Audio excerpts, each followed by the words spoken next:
ხელისუფლება აცხადებს, რომ აი ლელოს ეხლა გამიზნული აქვს, რომ ნაციონალური მოძრაობა გაწიოს და მთავარი ოპოზიციური პარტია მოირგოს და უცხოეთიდან უნდა შემოიტანოს დიდძალი ფული. ასეთი განცხადებებიც მოგვისმენია. თქვენ რა განცდა გაქვთ? აი რატომ მიდის მართლა გონია რომ თბილისი შეიძლება გამოსტაცოს ვინმეს? უცხოეთიდან რა თქმა უნდა ლელოს ფული. არ ვიცი. ლელოს ფულის მეტი რა აქვს? გასულ წელს აქვს რამდენიმე 100 მილიონი ნაშრომი, უბრალოდ საქართველოში. მარტო თბილისის მოგება ნახეთ რამდენია.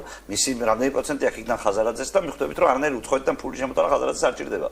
ანუ თუ მართლა ბრძოლა უნდა, უბრალოდ რასაც ის აკეთებს, აი ეგ რა ბრძოლა არის უბრალოდ, ანუ კაც მილიარდი კონდეს და ასე იბრძოდე როგორც შენი ბრძვი, რომ შენ ციხეში მიდიხარ, შენი გუნდის წევრები გაგინებენ, შენი ტელევიზია, რა ვიცი, პრემია დაუგვიანე თუ რატო არ ვიცი, მაგრამ ისიც კი არ გადმორთულა შენს რა ქვია, დასაცავად. ზიხარ ციხეში ამ სისულელეს უყურებ.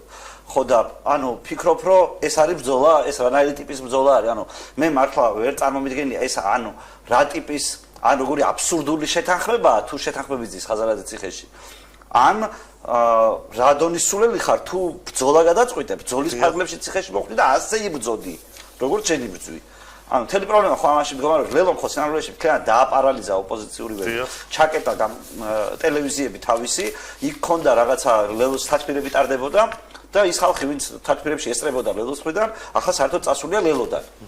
ანუ მსგავსი რაღაცა არასერიოზულობა კონცერტთან ბრძოლის ფარგლებში, რაცაც ლელო აქამდე აკეთებდა, რავი, მართლა ენციკლოპედიური შემთხვევა არის, უნდა წიგნებში უნდა შეიტანო და უნდა ნახეთ. მადლობა იაგო. მართლა თავად. მადლობა იაგო ხვიჩეს.